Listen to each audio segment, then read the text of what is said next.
നമസ്തേ. 4/1/2025 ശനിയാഴ്ചത്തെ നക്ഷത്രഫലമാണ് നമ്മൾ നോക്കുന്നത്. അന്ന് പിറന്നാൾ ചതയം നക്ഷത്രത്തിനും ശാർദവും ചതയം നക്ഷത്രത്തിന് ആണ്. എൻ്റെ നക്ഷത്രഫലങ്ങൾ തുടർച്ചയായി ലഭിക്കണമെന്നുള്ളവർ ഇത് ഷെയർ ചെയ്യുകയും കമൻറ്റ് ചെയ്യുകയും ചെയ്യണം. വ്യക്തിപരമായ ഫലം അറിയണമെന്നുള്ളവർ എൻ്റെ വാട്സാപ്പിലേക്ക് നിങ്ങളുടെ ഡീറ്റെയിൽസ് മെസ്സേജ് ചെയ്യുക. വാട്സാപ്പ് നമ്പർ ഇതിനകത്തുണ്ട്. ഇനി നക്ഷത്രഫലത്തിലേക്ക് വരാം. മേടം, കർക്കിടകം, കന്നി രാശിക്കാർക്ക് ഗുണകരവും, വൃശ്ചികം, കുംഭം രാശിക്കാർക്ക് ഗുണദോഷ സമ്മിശ്രമായ മധ്യമാവസ്ഥയും, തുലാം, മകരം രാശിക്കാർക്ക് ദോഷവും, ഇടവം, മിഥുനം, ചിങ്ങം, ധനു, മീനം രാശിക്കാർക്ക് കഠിനമായ ദോഷവുമുള്ള സമയമാണ് 4/1/2025 ശനിയാഴ്ച. പിന്നെ പ്രത്യേകം നമ്മൾ ശ്രദ്ധിക്കേണ്ട 1-2 കാര്യങ്ങളുണ്ട്. 7ാം ഭാവത്തിൽ ബുധൻ സഞ്ചരിക്കുന്ന മിഥുനക്കൂറുകാരും 7-ൽ കുജനും 12-ൽ രവിയും സഞ്ചരിക്കുന്ന മകരക്കൂറുകാരും 6-ൽ ശുക്രൻ സഞ്ചരിക്കുന്ന, അതേപോലെ 6-ൽ ശുക്രനും ജന്മത്തിൽ കേതുവും സഞ്ചരിക്കുന്ന കന്യക്കൂറുകാരും 3-ൽ വ്യാഴം സഞ്ചരിക്കുന്ന മീനക്കൂറുകാരും ജന്മത്തിൽ ശനി സഞ്ചരിക്കുന്ന കുംഭക്കൂറുകാരും ജാതകം പരിശോധിപ്പിച്ച് വേണ്ട പരിഹാര കർമ്മങ്ങളൊക്കെ ചെയ്യുന്നുവെങ്കിൽ വളരെ നന്നായിരിക്കും.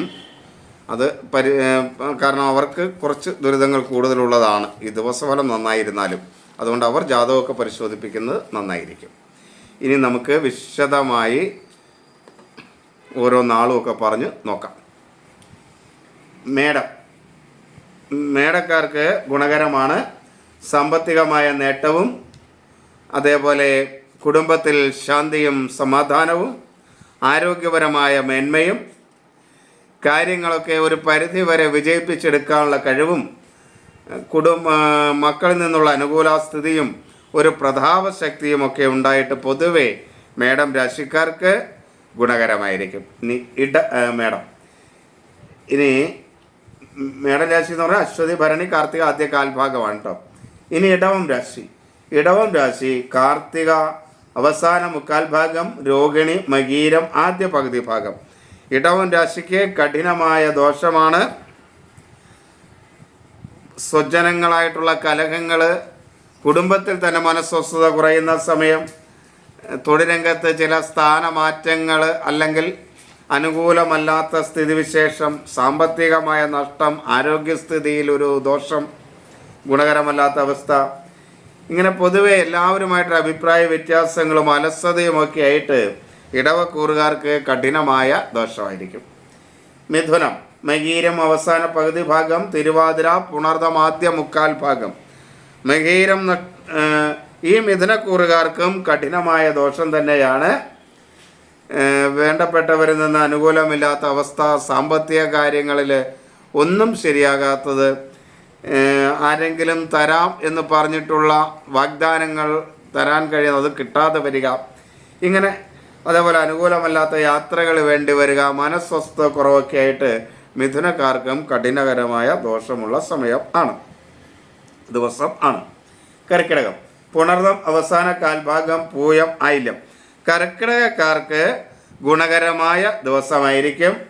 തൊഴിൽരംഗത്ത് മേന്മ, ആരോഗ്യകാര്യത്തിൽ അനുകൂലമായ സ്ഥിതി ഉണ്ടാവുക, മനസ്സിന് ഒരു ഉന്മേഷവും ഉണർവും ഒക്കെ തോന്നുക, എന്നാൽ ചെറിയ കലഹസാധ്യതയും ഉണ്ടാകുക, അധികമായ ചിലവ് വരുന്നതോടൊപ്പം തന്നെ ധനവും അതേപോലെ ഉണ്ടാകുക, കുടുംബത്തിൽ സ്വസ്ഥതയും സമാധാനവും മക്കളുടെയും മറ്റുള്ളവരുടെയും ഒക്കെ അംഗീകാരം ലഭിക്കുക, മാതാപിതാക്കളുമായിട്ടൊക്കെ ഐക്യത്തോടെ മുന്നോട്ട് പോകാനായിട്ട് ദിവസം കഴിയും.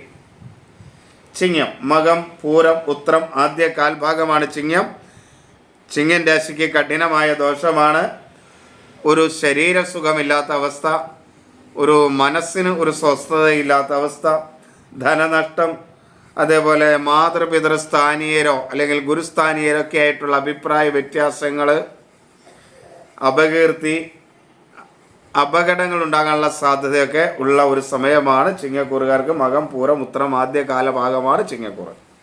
ഇനി കന്നി, ഉത്രം അവസാന മുക്കാൽ ഭാഗം, അത്തം ചിത്തിര ആദ്യ പകുതിയാണ് കന്നിക്കൂറ്. കന്നിക്കൂറുകാർക്ക് ശുഭകരമാണ്. സ്ഥാന നേട്ടം,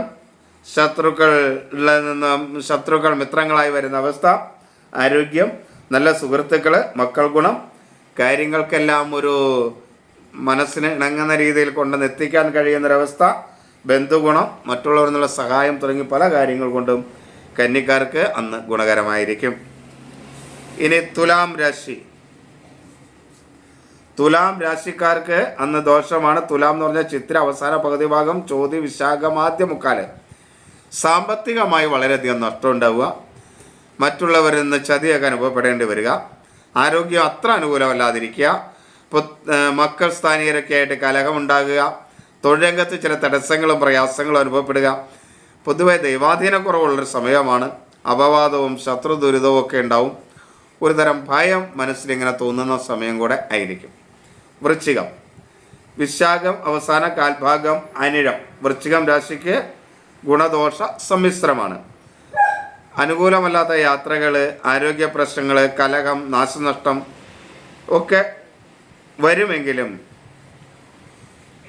അവസാന സമയത്ത് ഇതെല്ലാം അനുകൂലമായ അവസ്ഥയിൽ വരും. ധനപരമായ നഷ്ടങ്ങളും കാര്യങ്ങളൊക്കെ ഉണ്ടെങ്കിലും അതെല്ലാം നികത്തി കൊണ്ടുവരുന്നതിനും ഒരു പരിധി വരെ സഹായിക്കും. പക്ഷെ മനസ്സിന് എപ്പോഴും ഒരു വിങ്ങൽ അനുഭവപ്പെട്ടുകൊണ്ടിരിക്കും. തൊഴിൽ രംഗത്താണെങ്കിലും ഇടയ്ക്കിടെ സഹപ്രവർത്തകരുമായിട്ടുള്ള അഭിപ്രായ വ്യത്യാസങ്ങളൊക്കെ മൂലം മനസ്സ് ഒന്ന് അസ്വസ്ഥമായിരിക്കും. എങ്കിലും പൊതുവേ വൃശ്ചികം വലിയ കുഴപ്പമില്ല, ഗുണദോഷ സമ്മിശ്രമായിട്ട് നിൽക്കും. ധനു. മൂലം, പൂരാടം, ഉത്രാടം ആദ്യ കാൽഭാഗം. ധനു കഠിനമായ ദോഷമുള്ള സമയമാണ്. ഒരു വളരെ ദൈവാധീനക്കുറവുള്ള സമയമാണ്. മറ്റുള്ളവരുമൊക്കെ ആയിട്ട് സംസാരിക്കുമ്പോൾ വളരെ ശ്രദ്ധ കൊടുക്കേണ്ട ഒരു സമയമാണ്. വാക്കുകൾ മൂലം ചില നഷ്ടങ്ങൾ ഉണ്ടാകാൻ സാധ്യതയുള്ള ദിവസമായിരിക്കും. അതുപോലെ ആരോഗ്യരംഗത്തും അത്ര അനുകൂലമായിരിക്കില്ല. വാഹനമൊക്കെ ഓടിക്കുന്നത് വളരെ ശ്രദ്ധിച്ച് ഓടിക്കാനായിട്ട് ശ്രദ്ധിക്കുക. ഇങ്ങനെയുള്ള ചില കാര്യങ്ങളൊക്കെ വളരെയധികം ശ്രദ്ധിക്കുക. മകരം. ഉത്രാടം അവസാന മുക്കാൽ ഭാഗം, തിരുവോണം അവിട്ടം ആദ്യ പകുതി ഭാഗം. മകരം രാശിക്ക് ദോഷമാണ്. ഭക്ഷണമൊക്കെ കഴിക്കുമ്പോൾ വളരെ ശ്രദ്ധയോടെ കഴിക്കാനായിട്ട് ശ്രദ്ധിക്കുക. കാരണം ഭക്ഷണങ്ങൾ കൊണ്ടുള്ള ചില അസ്വസ്ഥതകൾ, ഉദരസംബന്ധമായ അസുഖങ്ങളൊക്കെ ഉണ്ടാകാൻ സാധ്യതയുള്ള സമയമാണ്. മനസ്സിന് ഒരു തൃപ്തി കിട്ടാത്ത, സന്തോഷമില്ലാത്തൊരവസ്ഥ ഉണ്ടാകും. എങ്കിലും പ്രഭാവമൊക്കെ ഉണ്ടാകും. മക്കളിൽ നിന്നുള്ള അനുകൂലാവസ്ഥ സ്ഥിതിയൊക്കെ ഉണ്ടാവും. സ്ഥാനനേട്ടം, രോഗമുക്തിയൊക്കെ ഉണ്ടാവും. എങ്കിലും മനസ്സ് ഒരു അസ്വസ്ഥമായ അന്തരീക്ഷം കൊണ്ട് കാര്യങ്ങൾ നടക്കാതിരിക്കുന്നതുകൊണ്ട് എപ്പോഴും ഒരു അനുകൂലമല്ലാത്ത അവസ്ഥ മകരക്കൂറുകാർക്കുണ്ടാകും. ഇനി കുംഭം. അവിട്ടം അവസാന പകുതി ഭാഗം, ചതയം പൂരുരുട്ടാതി ആദ്യ മുക്കാൽ ഭാഗം. കുംഭക്കൂറുകാർക്ക് ഗുണദോഷ സമ്മിശ്രമാണ്. ഒരു ധൈര്യവുമൊക്കെ എല്ലാ കാര്യങ്ങൾക്കും കിട്ടുമെങ്കിലും കാര്യങ്ങൾ വേണ്ട രീതിയിൽ അങ്ങോട്ട് നടക്കില്ല. ശത്രുക്കളൊക്കെ അനുകൂലമായിട്ട് വരും. മക്കളിൽ നിന്നൊക്കെ അനുകൂല സ്ഥിതി ഉണ്ടാവുമെങ്കിൽ പോലും ഒരു കലഹത്തിനുള്ള സാധ്യതയൊക്കെ നമ്മളന്ന് മനസ്സിൽ കരുതണം. അതുപോലെ തൊഴിൽ രംഗത്ത് ചെറിയ നേട്ടങ്ങളും കാര്യങ്ങളൊക്കെ ഉണ്ടാകും. പക്ഷെ കൂടെ നിൽക്കുന്നവർ അനുകൂലമല്ലാത്ത അവസ്ഥയുണ്ടാവും. ധനത്തിൻ്റെ വരവ് പോലെ തന്നെ ചിലവും ഉണ്ടാകും. അങ്ങനെ കുംഭക്കൂറുകാർക്ക് ഒരു ഗുണദോഷ സമ്മിശ്രമായ അവസ്ഥ ആയിരിക്കും. മീനം ഒട്ടും അനുകൂലമല്ല. പൂരുരുട്ടാതി അവസാന കാൽഭാഗം, ഉത്രട്ടാതി രേവതി. മനോദുഃഖവും കടവും ധനനഷ്ടവും ആരോഗ്യ പ്രശ്നങ്ങളും മറ്റുള്ളവരുമായിട്ടുള്ള അഭിപ്രായ വ്യത്യാസങ്ങളും ശരീരത്തിന് ഒരു സ്വസ്ഥതക്കുറവ് ക്രമത്തിലധികം അനുഭവപ്പെടുന്നൊരു ദിവസമായിരിക്കും മീനക്കൂറുകാരെ സംബന്ധിച്ച്. എന്നാൽ ജീവിത പങ്കാളിൽ നിന്ന് അനുകൂലമായൊരവസ്ഥയൊക്കെ ഉണ്ടാകുകയും ചെയ്യും. പൊതുവെ ഈ ദോഷമൊക്കെ പറഞ്ഞിട്ടുള്ള ആളുകൾ അസമയങ്ങളിലൊക്കെ സഞ്ചരിക്കുന്ന ഒന്ന് ഒഴിവാക്കുക. അതേപോലെ സാഹസിക പ്രവർത്തികളൊക്കെ ഒന്ന് ഒഴിവാക്കി നിർത്തുക. മരത്തിൽ കയറുക, അങ്ങനെയുള്ള കാര്യങ്ങളൊക്കെ ഒന്ന് പരമാവധി ഒഴിവാക്കുക. അന്യ വീടുകളിലൊക്കെ ചെന്ന് വർത്തമാനം പറഞ്ഞിരിക്കുന്ന സന്ദർശിക്കുന്ന അവസ്ഥ ഒഴിവാക്കുക.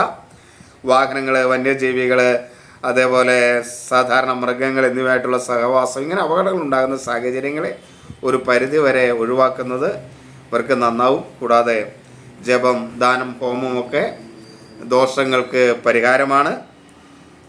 കഴിയുന്നത്ര നാമം ജപിക്കുന്നത് എല്ലാവിധ ദോഷങ്ങൾക്കും ഒരു പരിധി വരെ പരിഹാരമാണ്. അതുകൊണ്ട് ഏത് ദോഷങ്ങളുടെയും നാമം ജപിക്കുക. ഇത് ചന്ദ്രാധിഷ്ഠിതമായ രാശിഫലമാണ്. ഇത് പരിഹാരം കൊണ്ട് മാറുന്നതാണ്. അതുകൊണ്ട് നാമജപം നന്നായി നടത്തുന്നുവെങ്കിൽ ഈ ദോഷം ഒരു പരിധി വരെ ഈ പറഞ്ഞ ദുരിതങ്ങളൊക്കെ ഒഴിവാക്കി നിർത്താൻ കഴിയും. പിന്നെ ജാതകമൊക്കെ പരിശോധിപ്പിച്ച് വേണ്ട പരിഹാര കർമ്മങ്ങൾ ചെയ്യുന്നത് വളരെ നന്നായിരിക്കും. എല്ലാവരെയും ഈശ്വരൻ അനുഗ്രഹിക്കട്ടെ എന്ന് പ്രാർത്ഥിക്കുന്നു. എല്ലാവർക്കും നമസ്തേ. അമ്മേ ദേവി.